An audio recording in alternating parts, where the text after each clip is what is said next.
Welcome back to the Inside the Ring podcast. In episode 37, we will cover the second round of the Stanley Cup playoffs have begun, and we will discuss our first round predictions, and we will also be predicting round two while also talking in depth about some of the games to end first round series.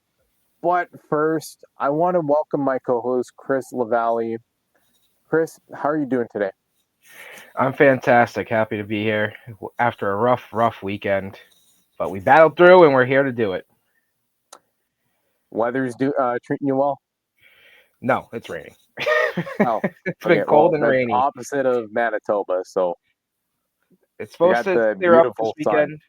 We'll see this weekend. But as of right now, it's 50 and rain. So Okay. Well, like I said, it's beautiful sun here. Is yeah, it's great time in Manitoba, but we'll get into that in a little bit. But first, I want to get a word from our sponsor, DraftKings Sportsbook. DraftKings Sportsbook is Boston's hometown sportsbook. It's live right here in Massachusetts. Bet local on all your favorite sports from the comfort of your own home with DraftKings. To celebrate, all new customers will receive up to $150 in bonus bets when you sign up for DraftKings Sportsbook using code ITR. You can now bet local on money lines, spreads, props, and more with one of America's top-rated sportsbooks. That's DraftKings Sportsbook. Download the DraftKings Sportsbook app. Sign up with the code ITR to get up to $150 in bonus bets to use now that mobile sports betting is live in Massachusetts. That's code ITR only at DraftKings Sportsbook. If your loved one is experiencing problems with gambling, call 800-327-5050 or visit helplinema.org to speak with a trained specialist free and confidentially 24/7. Must be 21 plus, physically present in Mass. Eligibility restrictions apply, subject to regulatory licensing requirements. Eligibility and deposit restrictions apply. Opt-in required. Bonus issued as free bets. Terms at DraftKings.com/M. Well, Chris, when I look at our round one predictions and the brackets that we've done, and I use my bracket, and I know you used yours as well, and maybe had some last minute tweaks from last episode, but we're in round two of the 2025 Stanley Cup playoffs. It does not feel like it's been 2 weeks since the playoffs have begun, but here we are. I had a couple of not so great picks. I was 4 for 8 when I did my predictions. Chris, you were 7 for 8. You were a little more dialed in than I was this time around, but I was looking at a lot of analytics and whatnot and just statistical things. And being the nerd that I am, I was wrong. And the 50% did not get me really anywhere. So trust the gut. My first round predictions, I had Toronto and Tampa facing each other. It actually was Toronto, Florida. Washington, Carolina was the only series I got right. Winnipeg and Colorado. Winnipeg, they advanced. Colorado lost in 7 games. Meanwhile, the one series that I had completely wrong was LA and Minnesota. Meanwhile, it was Edmonton and Vegas. So, Chris, yours were Toronto, Florida, correct series. Washington, Carolina, second correct series. Winnipeg and Dallas, third correct series. And then LA, Vegas, one shy of a perfect 8 there. And it kind of amazes me, but here we are, round two starts, and maybe you got the LaValle touch this time around instead of the LaValle curse. It's still a long way to go. I could mess something up along the way here. But, I mean, I felt confident about all those picks. I'm surprised LA, and they should have had that series. I mean, if it wasn't from watching it and seeing it, and then more people talking about it, I think it was game 2 or 3. I think it was game 3, where they challenged the call, didn't get overturned. They got Edmonton got a power play, and then everything was downhill from there for the Kings. and I completely agree with you on that. Is that while that was one big turning point, the other thing you got to look at is just the absolute pressure that Edmonton put on LA, especially in the back, like the last four games of the series. When you look at some of the shots on goal, I believe it was game four. I was watching with my buddy. We're in a hotel in Brandon, and we're just sitting there watching the game. And the first two periods, LA, they're up 2 goals, and they're out shooting Edmonton completely, and they look like they're going to go up 3-1. Third period comes around, Edmonton puts up almost 20 shots on goal, ties the game, forces overtime, and dominates overtime. So that series was a series within a series. It feels like there was. It feels like there was so many points. There were so many points in that series where you can look at it and say this could be the turning point. That could be the turning point. But I don't know. I think it was game four for that Edmonton series, but it's hard to say because you mentioned the offside challenge, overturned everything, and here, like I said, here we are, and Edmonton's in the second round. They're facing Vegas, and it's not an easier opponent. Let's be real.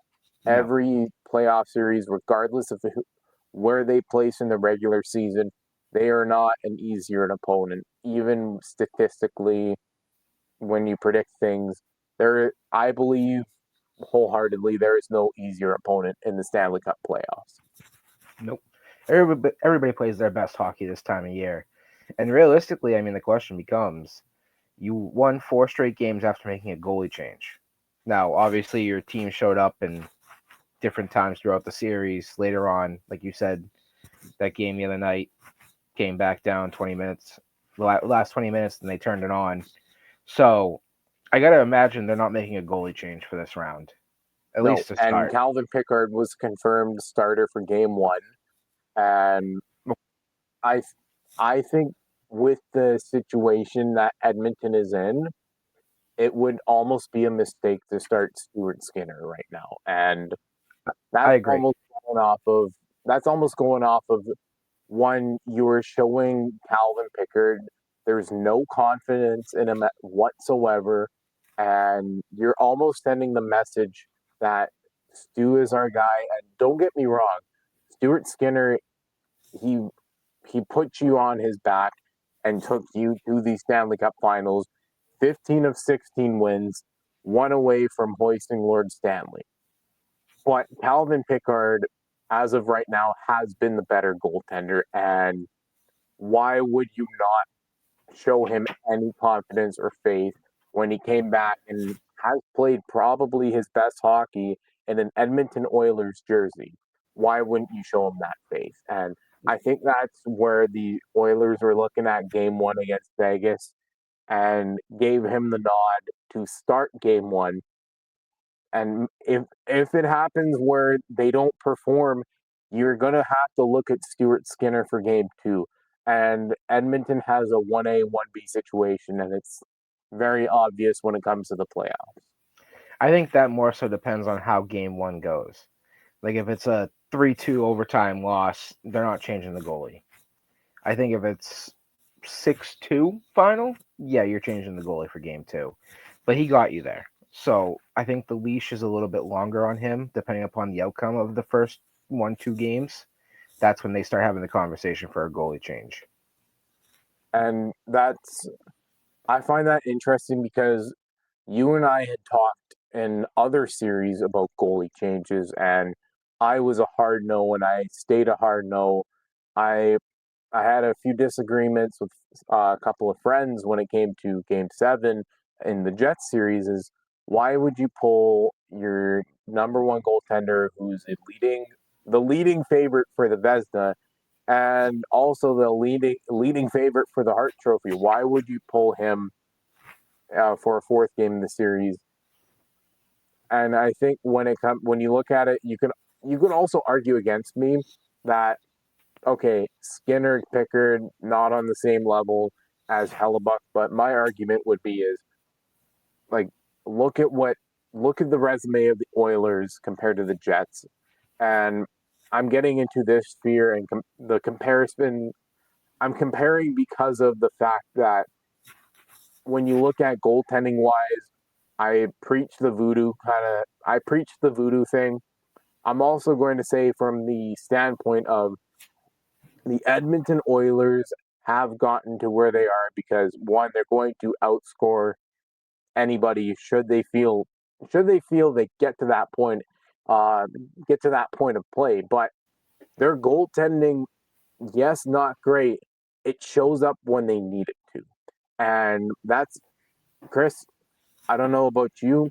Connor Hellebuck wasn't stellar in 7 games. Stuart Skinner and Calvin Pickard combined, they played a lot better. They played a lot better than Hellebuck did, and I saw a lot of arguments about Comrie maybe coming in. The Jets don't have a 1A, 1B situation like the Oilers do. And if they did, they would be maybe looking at pulling Hellebuck or sitting him for a game. But that is not the case when you look at two teams. So the one thing I want to just wrap up this thought with is you look at the shape and how these teams are built. Look at depth chart wise. Winnipeg is a more defensive team, while Edmonton is a more top heavy team. So they're almost relying on that top talent to do what they do best, and that's score, is to outscore the opposition and be a little more physical. Edmonton, on paper, I like how they're built. While Winnipeg, I like how they're built too, but they play the more defensive style of game, and they're going to grind you down until you cannot score or get in tight. The St. Louis series obviously didn't really exemplify that, but that that's why playoffs are what they are. And we're starting to see a little bit more of the separation of regular season and playoffs. And Edmonton and Winnipeg are just the two best teams to show in that case. We might disagree there. I think Dallas is another team you got to watch out for once they're healthy. And I don't know if Miro's going to play tomorrow. It's tomorrow, right? Game 1. I mean, he's been practicing, and it's just they've been ruling him out. So I don't know if it was a keep him healthy thing and hope they move on and get to the next round. But as they get him back and they get healthier as a team, I think and we'll get to it, but I think that series is going to be a great series. So I just want to clarify one thing because it just kind of came up there. I'm not saying Edmonton and Winnipeg are teams to watch. I'm just saying I'm going off of last series and the split from the regular season to the current, like the playoffs and where they are. That's all I'm saying there. My teams to watch. That series too with Winnipeg and St. Louis. You saw a story of two teams with Winnipeg. Like you saw how bad they can be, but then you saw in the final. I mean, Game 7 in the final. What? Third period, final 20 minutes, and then the first overtime, and then the first 5 minutes of the second overtime. You saw the Connor Hellebuck that is the Vezina and the Hart Trophy nominee. I would argue that there was flashes of that through the first 6 games. Yes, and obviously the losses, you didn't see that. Yeah, like following the first 6 games as closely as I did, and seeing every little goal, looking back on it analytically, you can say that there was a series within the series. The first one was how many times are the St. Louis Blues going to get Hellebuck chased out of the net? And they did it 3 times. I almost thought they were going to do it 4 times. Like Game 7 started off quick, and he dialed it in, and I mean, like I said, the whole thing with Game 7, and I guess we're shifting our focus over to the Jets advancing here, but when you look at Game 7 of that series, that first goal, which, yes, it twisted the knife a little bit because the first goal in any big game, you want to score the first goal. And the St. Louis Blues did that, and it sucked the life out of the Canada Life Center. Just even watching it on TV and having audio on, it was just, it was such a just an energetic crowd in the Canada Life Center. You got the Whiteout Street Party, which they're showing, and people are going nuts. But the one thing that really took the life out of that building, giving up the first goal.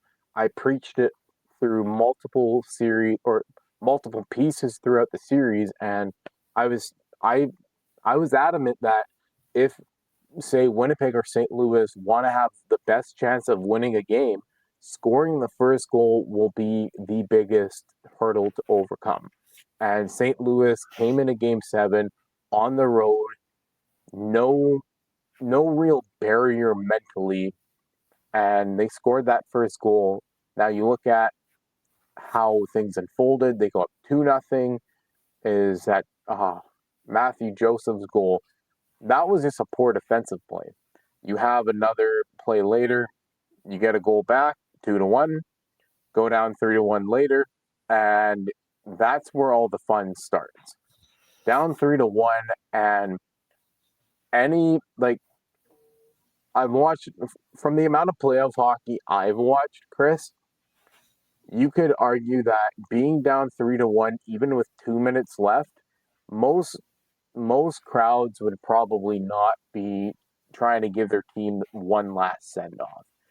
And the Canada Life Center did not. They didn't quit just because the score is 3-1 with 2 minutes left. Is just the emotion that was in the chants and everything. It was like another firecracker, and then Vladislav Nemestikov scores the goal to bring the game within one, and the building explodes. And it's just a slow build. Time starts to wind down. It gets under that 1 minute mark. The Blues have a really good chance. Bushnevich could have scored an empty net goal if he would have, or assisted on an empty net goal if he would have passed the puck up to Robert Thomas. But he instead decided to just fire the puck down the ice and miss the net completely. And that causes an icing, which leads into the play. The Jets are circling the puck, and finally it gets to Ehlers, who fans on the first shot with 4 seconds left. Puck comes back to him.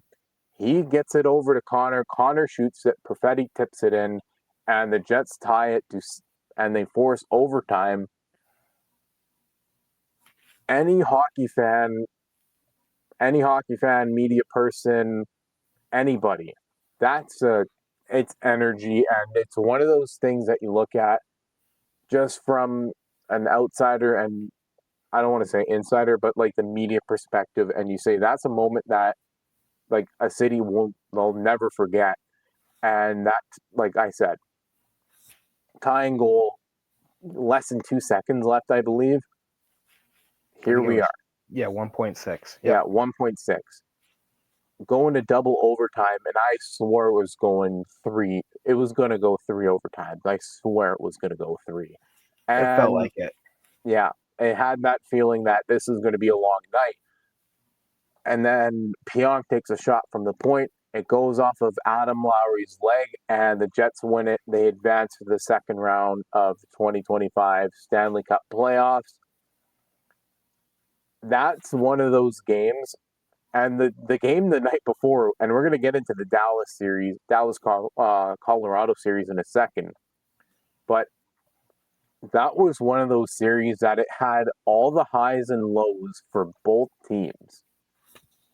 And it put you on the edge of your seat right until the very end. And it's going to be one of those things that you look back on fondly when you are going to be looking at the history of hockey. And I truly believe that the tying goal that Perfetti scored was one of those moments that might get etched in a little bit of history here. My favorite part of Game 7 is I'm on Twitter while I'm watching the game, and somebody tweeted at Elliot Friedman and said, "Can you stop telling us what's happening? HBO Max is 2 minutes behind, and I don't need to know what happens as I'm on the edge of my seat.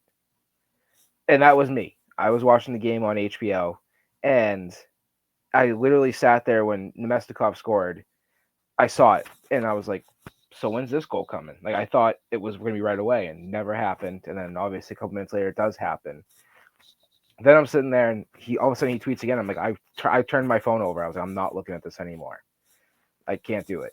And then of course my phone, because so many notifications for everything, is going off nonstop. And I'm like, do they score again? Do they score again? Do they score? It was on the edge. I mean, that game was fantastic.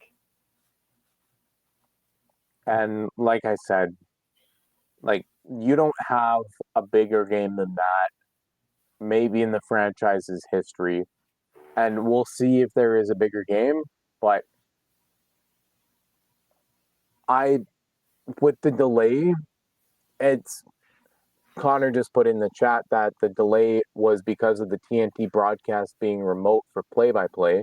So not 100% there, but the delay, it does factor in because other people don't get things at the same time. And I'm going to bring this up because I was at a bar watching Toronto Ottawa game 5.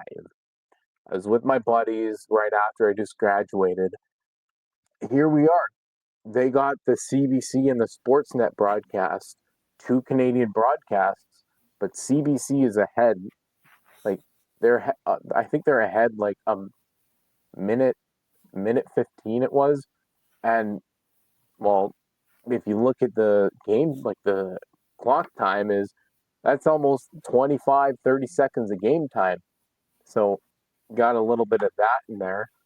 But it's not the only series that's been affected by it. And the one thing that I do appreciate is how transparent these broadcasts have been. So maybe the I second think round is going to be different. And I know there's been mention I of did it. see a mention of possibly all of them being in person for the second round. Now, I don't know if that's true, if that's going to be confirmed, but I did see there was a possibility of that happening for round 2. I also saw that, which I was kind of alluding to there. Chris, one of my favorite series in this entire playoffs was Colorado and Dallas. We had mentioned about talking about it, but the sheer firepower Colorado had and the return of their captain, I don't see why Colorado doesn't run it back for next season because they have the pieces, and if they want to keep the guys and the guys they have or they brought in at the deadline want to stay around, why not go again and add on to that team?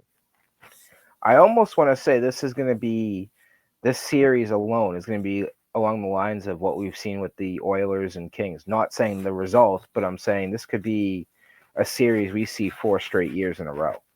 Like Dallas, Colorado? Yep. Yeah.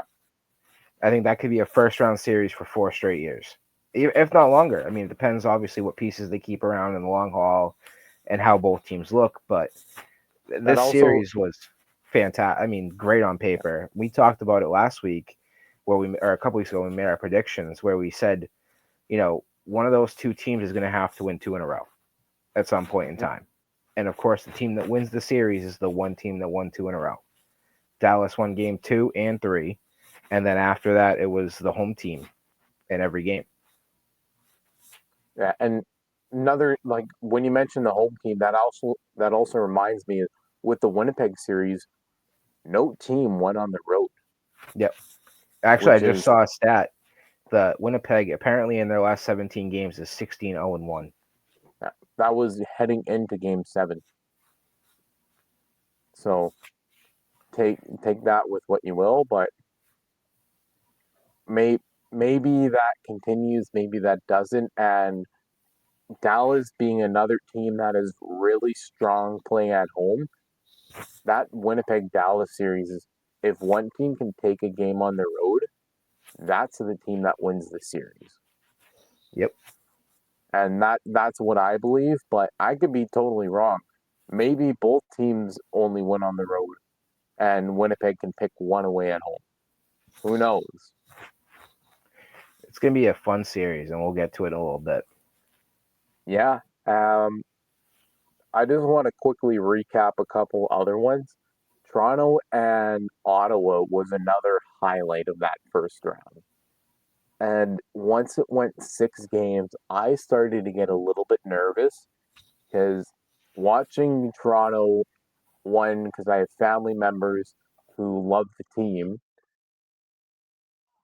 I got nervous because of their past, like those past demons. And Craig Berube comes in and he's got this composure. Sure, he didn't do it in his first year, but he gets it done in his second year, while Sheldon Keefe took so much longer to get to that second round mark. Yep. You really had to watch that series and see after game 5. Oh my God, here we go again. Yeah. And it was an oh my God, here we go again kind of deal. But once game 6 ended and things came to a close, Toronto looked like they were ready. Whereas last time it was a celebration to them because they broke that mental barrier. And speaking of mental barriers, we also mentioned Connor Hellebuck and how he looked steadied and ready to go in the last most important part of game 7. Maybe he broke the mental barrier of playoffs, and that could be an absolutely crucial thing for the Winnipeg Jets if they want to get past the second round. It's going to be against that in that series. Oh, yeah. And Toronto, their mental barrier is getting past winning game number 5 in the playoffs. Toronto takes game 1 against Florida. We got some stuff to talk about in that game too. So that was one, like, that's a series that we saw it a couple of years ago and we see it a couple of years later, while Toronto has arguably a better team completely.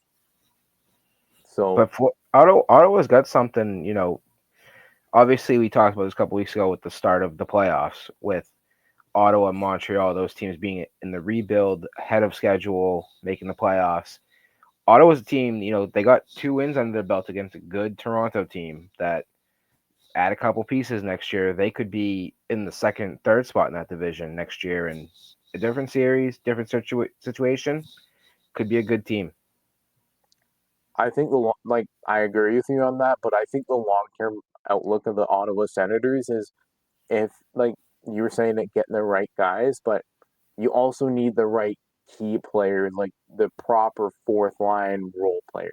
Yeah. And I think if they can make all of that mesh, that's a team in the Atlantic that you're going to be not so you're not going to be looking down on them as an opponent. They're going to be taken a little more seriously. They've And definitely taken that step this year. oh yeah, and the maturity of going in to the Stanley Cup playoffs, winning 2 games, not getting swept. They got that scar there. Add a couple of good pieces in the offseason.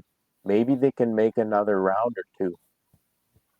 And there's a lot of teams that you could argue could do that. And another team that comes to mind is Montreal. They were eliminated by Washington, but there's so much to look at with Montreal. And Chris, I I don't know how Montreal is going to navigate the offseason, because they could do a lot, make a big splash, but maybe they play it a little more conservative. They're going to be a team to watch for sure this offseason. I mean, they have some questions. I mean, they faced a tough Washington team in the first round that I don't know how many people had them really making it out. I thought, I forget what I said for exact prediction, but watching them at least take a game was good to see. I mean, that's obviously a momentum to build on for next season. Obviously, losing your starting goalie, doesn't help. I don't think he played after game 3. I know he was out game 4. I don't know if he played game 5. Not 100% sure on my. I'm checking right now. He did not. Okay. Okay. So that's a tough loss where, you could have had something there, but obviously Washington's one of the best teams in the league this year. We saw that all the way. Obviously, a lot of the story has been Ovechkin and the goal chase, but they added a player like Ryan Leonard to that team. I don't think he did much in the series, but he's a guy that's getting his feet wet in the NHL, let alone playoff hockey on top of that. So that's a talent. That's a talented team that they keep that core together. They're going to be. We've said it before, a problem for a long time. And I think Washington's problem for a long time can be applied to Ottawa as well. Mm-hmm. It's like Ottawa with the way they're built. You look at their defense, you look at their forward group. That could be somebody that you look at if they build upon it, or maybe they move pieces around. Maybe It's it's a almost chemistry thing for them. it's almost like, and I think you and I talked about this past offseason, where Washington kind of pushed the right buttons. Getting Dubois. I'm drawing a blank on the other name they got this offseason. It Chikrin, wasn't Strome. Chikrin. They didn't get Strome this offseason, right? pretty. Don't they have a Strom? Yeah, they have Dylan. Yeah. But I mean, again, they pulled they pushed the right buttons. There's another name that they added this offseason that I'm blanking on. But The goaltender, well, yeah, and then Thompson, I thought there was Logan another Thompson. one. I thought there was another one, but either way, so that again, they pushed the right buttons this offseason. They got better. Ottawa pushed some of the right buttons this offseason. Obviously, Pierre-Luc Dubois. I said Dubois. It was Dubois, Chikrin, Logan Thompson. Am I missing one? I don't think you are. Okay. Obviously, adding Leonard is another one, and they got Bouvillier at the trade deadline. They pushed the right buttons. Like we said with Ottawa, a couple pieces away. If Ottawa pushes those right buttons and they get the key pieces to their core, Ottawa is for sure in that situation where they're a problem. But Washington's they've become. I was watching a show a couple weeks ago and they had Ovechkin on, and after he broke the record, and Ovechkin I was on the plane and he had the whole team there and he literally introduced the whole team on the show. That tells you, like, obviously you've seen the videos of like the bands maker dance with Chikrin. They've just become such a core, that whole team, that they're going to be scary where, Ottawa's can do that same thing. They can build that. Montreal's a team that they have young talent. They obviously added, I'm drawing a blank on his name. He played in this series too. Lane Hudson. No, younger guy. He just joined the team. Oh fuck. The Russian kid. Demidov. So like they have the pieces that they push the right buttons. Obviously got their feet wet in the playoffs. Have the experience now. They can become a problem in the Atlantic Division, let alone maybe even the Eastern Conference. Yeah, and I think that's the beauty of teams getting their scars in playoffs, because you see year after year just teams that should be getting scars, but they don't.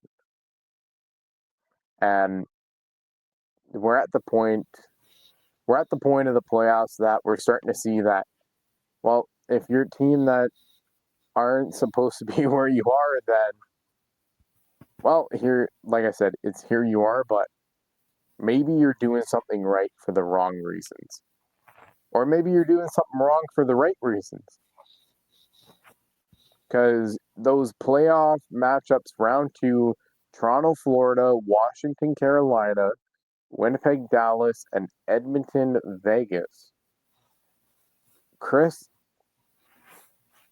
I don't know about you. Those teams are about as good as you can get. And I want to start with the first matchup, which is Toronto, Florida. We know Toronto's got one game in hand, but I truly believe Toronto can take this in 6 games. I don't know about you. I sit right now. My biggest question is, and we can get into if we want right now, is how long is Stolarz out for? Stolarz is out. I would be surprised if it's anything short term, Because how are you, after you get your bell rung, because it's right to the head, how are you seen puking on the bench and then you have to be taken to the emergency room? How do you come back in 2 weeks? You gotta imagine that is the case, which leads me to Florida with their experience. I think takes this in 7. See, my one thing about Toronto, yes, you have Hildeby as your third goaltender, but you have a goaltender in your lineup, or not in your lineup, on your roster with Stanley Cup playoff winning experience in Matt Murray. You know how much I say, oh, goalies are voodoo, and all it takes is for a goaltender to get on a hot streak at the right time. Yeah, but Toronto, he was on the Marlies, and they've been out for over a week, so that cold stretch could come into play too. Couple of practices doesn't hurt. That is true. I mean, But it's tough. It is. I mean, it's a whole different beast too. So like a couple practices, Stanley Cup playoffs, not the regular season. It's tough. I mean, like you said, he does have the experience. He certainly could do it. But I, the fact, like watching that game last night, and after Stolarz left, and what Florida did, and how they looked as a team, and all of that, Florida seems like they can take this series. it's definitely not going to be a short series, and I'd be surprised if it was. The first iteration, which was just a couple of years ago, between these two current makeups of teams, it went it went 5 games. This one is just with the way the Leafs are built and how physical they are. I think Florida has a little bit more to put a fight up against. And maybe they're at the situation of it's got to go mostly overtime throughout the next 6 games. Because these, like I said, these are two close teams, first and I believe second in the Atlantic. You don't get those accolades just because you tried a little bit. You earned those accolades. Florida, with their goaltending and their defense, they have a lot to push and root for, but I think Toronto, solely off of how much more firepower they have, I think that's where the series kind of dips into their favor. It's actually so it's first and third. Tampa had home ice advantage in that first round series. Okay. But yeah, it's gonna be. I mean, it's gonna be a bloodbath between these two teams, and we saw a little bit of it yesterday. But the toughness on the side of Florida is a little bit more than Toronto. I think that I give that edge to Florida. And they made that deep run, So and Bobrovsky's won a cup, and the edge. Like I said, I think 7. I think this is definitely going 7. Okay. And you can argue that like the other team, Toronto, is hungry to prove everybody else wrong and go on that deep run. But speaking of teams that have a little bit more of a bloodbath awaiting them is Washington and Carolina. Yeah. And Chris, I'm thinking Carolina takes it in 7. Well, that's where we're going to disagree again. I got Washington in 6. I just think this is the year of Ovechkin, where you're going to see playoff Ovi once again show up and do his thing. Logan Thompson, like I said it before, the acquisitions they made this offseason have made them a better team. I don't disagree that Carolina's made their acquisitions and they've gotten better. Like Logan Stankoven has looked fantastic with the Hurricanes. I just think Washington is the better team right now. They've done it all season, and then they've added pieces, and they just haven't missed a beat. That they just look determined to keep this train rolling and move on to the Eastern Conference Finals. Yeah, and who knows? Maybe it's one of those series that it completely maybe it exceeds expectations because I don't think we kind of delved into that realm of there's got to be something that goes beyond what we're going to think it's going to go beyond. And that was arguably you can say Dallas Colorado was that first round series.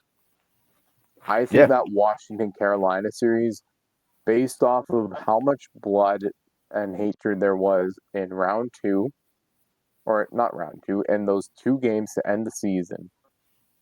We're going to see a little bit of extra if you know what I'm trying to get at. Yep. And that's like it makes me a little more curious because to me this screams a 7-game series, and you picking a 6-game series for this one is that's a little that kind of strikes me a little bit more. I think there's an edge to Washington this year, and they're playing with that chip on their shoulder where the storyline of the season was Ovechkin, and obviously the other pieces are stepping up right now, and Ovechkin is going to start doing more as well. He's going to get, he's done enough, obviously, but that whole team is just, I think, top to bottom, is one of the best teams in the Eastern Conference, if not the whole NHL. And I think that's all the more motivation for Carolina to knock them out when they do. Or if they It's do, going to be a not fun when series. they do. It's going to be a fun series. It will be a fun series. Another fun series we have is in the Central Division, Winnipeg and Dallas. Chris, maybe this will surprise you, but based off of how both teams went the distance in their previous series, I think Winnipeg is going to take this in 5. I have Winnipeg. I have Dallas in 6. Okay. I've been riding the Dallas train for a while. Adding Mikko Rantanen was huge for that team. Getting Tyler Seguin back, and the way they've looked for the most part in that Dallas series, they looked pretty good. On top of that, there's a chance that they're going to have Miro back. They could also add Robertson back.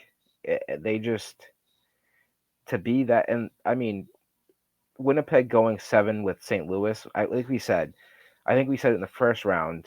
Whoever came out of Colorado, Dallas, it was gonna be a bloodbath. Maybe whoever wins the Central, the one with Winnipeg and St. Louis, expected a shorter series, thought they were gonna win it, and they would beat the other team because they went 7. Now both teams went 7. Both teams are out of gas. Hellebuck and Winnipeg looking the way they looked in those games they did lose makes me think Dallas in 6. Okay, I got one more argument before we get into the final series, but I think Hellebuck clicking when he did, it's like he overcame that mental barrier. And I think that's what's going to be the difference maker in this series. I mentioned it before, so my explanation mostly lies earlier in this episode. And without further ado, Chris, Edmonton and Vegas, and I'm saying Vegas in 7. I'm going the other way again. I got Okay. Edmonton in 7. So we're complete opposites in this one. Yep.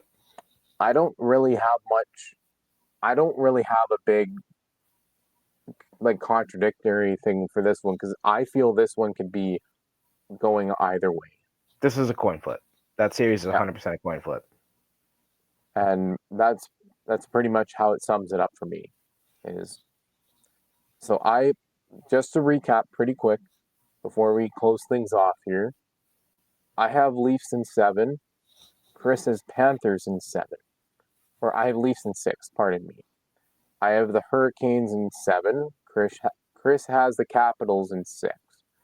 I have the Jets in 5, whereas Chris has the Stars in 6. I have the Knights in 7, while Chris has the Oilers in 7. And with that wraps up episode 37 of the Inside the Rink podcast.